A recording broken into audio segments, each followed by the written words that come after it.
Y en esa misma línea vamos a continuar analizando el panorama que vive nuestro país. Y está con nosotros el analista político José Carlos Requena, a quien le damos la bienvenida al programa. ¿Qué tal? ¿Cómo está usted? Buenos días, Lizeth. ¿Cómo está? Encantado. Encantado también de tenerlo aquí en el programa. Como sabrá, el día de ayer la Presidenta de la República brindó un mensaje a la Nación en donde señaló que prepara un nuevo proyecto de ley para estas elecciones 2023. Asimismo, señaló una segunda propuesta, ¿no? Una reforma constitucional que estaría a cargo del siguiente Parlamento. La pregunta aquí es, ¿qué tan viable de tema constitucional, en el marco constitucional, son estas propuestas que ha señalado la Presidenta de la República? Mira, bueno, en el marco constitucional, la verdad, yo me inhibiría de responder sin ser el derecho constitucional mi especialidad, pero en el lado político sí parece que, digamos, prolongaría la incertidumbre. En realidad, en términos políticos, todas las expectativas están en torno al Congreso y a lo que pase hoy. Si es que, como la presidenta Boluarte anticipa, no se logra un consenso, tendrá que verse el contenido de lo que presente, pero haciendo sumas y restas parece, la verdad, la cuesta empinada en contra. Entonces, yo me animaría a decir que vamos a estar en esta situación de incertidumbre por lo menos algunos días más para encontrar alguna salida. Yo no creo que creo que lo que ha dicho la presidenta tiene la motivación de encontrar una salida, pero al final de cuentas lo que va a pasar es por un trabajo de persuasión que no se está haciendo, ¿no? Un trabajo de negociación, de acercamiento entre las distintas posiciones, y eso es algo que aparentemente no se está haciendo, ¿no? Entonces, este anuncio, ¿qué impacto podría tener en el debate, en el Congreso del día de hoy? A ver, yo creo que en algunos, quizás en el lado de Renovación Popular y Avanza País, que mantienen una posición más principista, si se quiere, en torno a la propuesta de adelanto. Renovación Popular incluso ha llegado a decir que ellos esperan completar su mandato. Avanza País ya se había comprometido al 2024 y luego del cambio de la última semana, pues se ha puesto en esa posición más rígida. Y ahí quizás la segunda parte de la propuesta de Boluarte, que tiene que ver con reformar la Constitución, sí sea algo que los distancie más, en el sentido de que puede ser visto esto como una suerte de caballo de Troya. O sea, yo entro a través de esto, le abro la ventana a algo que es mucho más riesgoso, por lo menos para el punto de vista de quienes buscan defender la Constitución del 93, como la posibilidad de una asamblea constituyente. Y de hecho, pensando en el país, es una situación de gran incertidumbre y de alguna manera se detienen muchas cosas, como que todo se quedara en un limbo por el tiempo que dure el debate constitucional, más o menos como lo que hemos visto en Chile no hace mucho.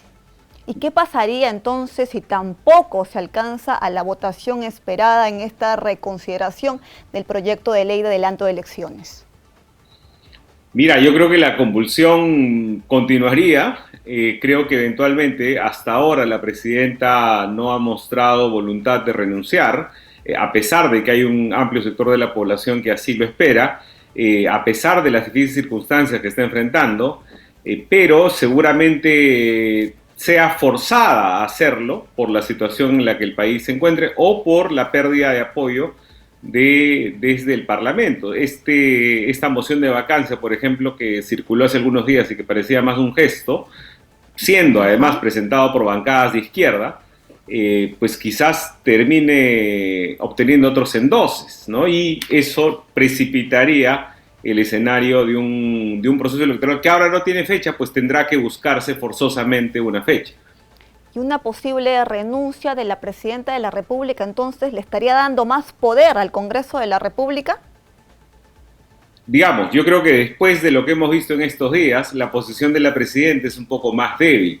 Si además anoche hace este gesto y no necesariamente cuenta con el endose de la mayoría de bancadas, pues ella se pone más vulnerable. Por eso te digo que su posición es ahora quizás, porque hace este gesto desde la debilidad, no es que no está forzando al Congreso a hacer algo, sino más bien casi les ruega que por favor se pongan de acuerdo.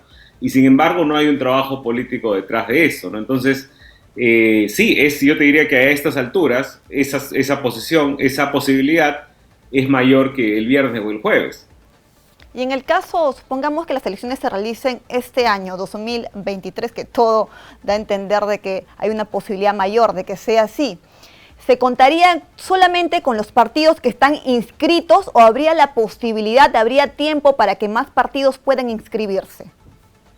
Yo entiendo que tendrían que relajarse algunos requisitos para poder hacer que más partidos se inscriban. Eso, de hecho, no hace mucho el experto en legislación electoral, José Manuel Villalobos, decía, ok, una renuncia de Boluarte haría que los próximos comicios se realicen con las leyes actuales, en consecuencia no sería necesariamente este año.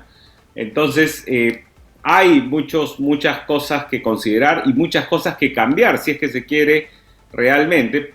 Por lo pronto tenía que cambiar la Constitución, pero eso no se ha podido hacer. Se había hecho parcialmente en diciembre, se deshizo con la votación del viernes. En este momento las elecciones serían en abril del 2026, en consecuencia, sea por renuncia, o sea porque se aprueba finalmente un texto para que sean las elecciones 23, entiendo que hay muchos ajustes que hacer, y en eso tendrá que abocarse el Congreso, que en todo este mes que estamos cerrando no ha logrado llegar a acuerdos. Entonces es algo que va a demandar que de nuevo empiece este trabajo de persuasión y de acercamientos para poder llegar a algo que nos acerque a una salida. Claro, porque ahora parece que estamos muy lejos de eso. Claro, ¿no? porque con la decisión del Congreso de la República del día viernes se podría decir que todo ha vuelto a puesta cero. No es que se toma la primera decisión que ya se tomó, que fue de adelanto elecciones para abril del 2024. No, si no empezaríamos desde cero. El día de hoy. Exactamente, por eso le decía que al día de hoy las elecciones serían en abril del 26. Y otro tema también que se estarían sacrificando de ser las elecciones este año 2023 serían ya de plano las elecciones primarias, no habría. Efectivamente, eso es algo que se sacrificaría porque ya el calendario no alcanzaría. Mira, ahí estamos terminando, nos quedan a estas alturas 11 meses, ¿no? 11 meses del año. Supongamos que se ponen de acuerdo hacia mediados de febrero y que finalmente se tiene fecha. A partir de ahí tendrían que contarse las semanas o los meses y me da la impresión que el calendario ya no alcanzaría para poder hacer elecciones primarias. Y con respecto a las reformas constitucionales, para que sean aprobadas tendrían que ser antes del 10 de febrero en primera legislatura y a partir del 15 de febrero, para que puedan considerarse estas reformas. Efectivamente, las reformas constitucionales tendrían que hacerse la primera votación entre hoy y el 10 de diciembre para ratificarse a partir del 15. Yo entendería que por la premura serían de las primeras cosas que se agenden en los plenos que se realicen a partir de entonces. Y las reformas legales sí quedan ya un poco más en el limbo, ¿no? Porque con la fecha de abril del 24 se trabajaba con que los cambios pudieran hacerse hasta un año antes de los comicios. Eso implicaba abril del 2023.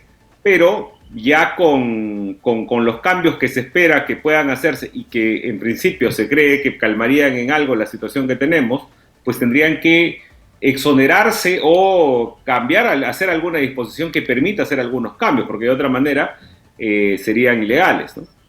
¿Y cómo entonces está viendo este panorama que tendremos el día de hoy? ¿Creen que sea de que llegaremos a los 65 votos para un referéndum? Porque recordemos que el viernes solamente 45 hubo.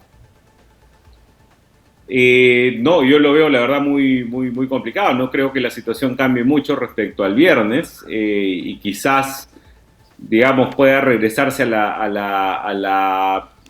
la posición previa, es decir, buscar comicios para abril del 24, pero la verdad yo no creo que cambie mucho respecto al viernes. No creo que estamos enredados nuevamente. No estoy al tanto de algunos acercamientos que se hayan hecho durante el fin de semana, así que me inclino a pensar que va a ser muy parecido a lo del viernes. En consecuencia, seguiremos en esta situación de incertidumbre, ¿no? ¿Y hasta qué punto se tienen que tomar en cuenta las protestas sociales? Recordemos que hasta la fecha ya van más de 50 muertos, y en Lima uno, incluso un policía. Bueno, mira, yo creo que en general la manifestación fuera de los canales políticos formales, como las protestas, deben ser algo a considerar, pero no tienen por qué marcar un derrotero, ¿no? De hecho, se debe considerar eso para ver, por ejemplo, que es insostenible la idea de llevar un gobierno hasta el año 2026. Claramente, eso es algo irrealizable. Pero no necesariamente, desde mi punto de vista, el que una mayoría, por ejemplo, hable del cierre del Congreso, que es una cosa tan antidemocrática, tiene que ser ejecutado. O incluso la renuncia, que te decía que 2 de cada 3 peruanos, según la cifra más reciente de CPI, espera que la señora Boluarte renuncie. Eso no necesariamente tiene que ser así. Yo creo que en la medida que la clase política pueda manejarse con responsabilidad, ser sensible a estas demandas, pero no necesariamente caer en el chantaje de que lo que quiere la mayoría de gente es lo conveniente, pues creo que vamos a estar mejor. De hecho, una de las cosas, creo que yo, más tóxicas que ha habido en los últimos años ha contado con el respaldo de más del 80% de la población, me refiero a la no reelección de congresistas. Entonces, no siempre la mayoría tiene la razón, y creo que en cualquier caso la clase política tiene la responsabilidad de guiar esas expectativas para algo que beneficie a toda la sociedad y no a grupos pequeños de interés. Muy bien, muchísimas gracias por haber con nosotros analizado este tema que está en coyuntura y que tiene muy preocupado a todos los peruanos. Muchísimas gracias por su participación. Encantado, Alicia. Gracias. Hasta luego.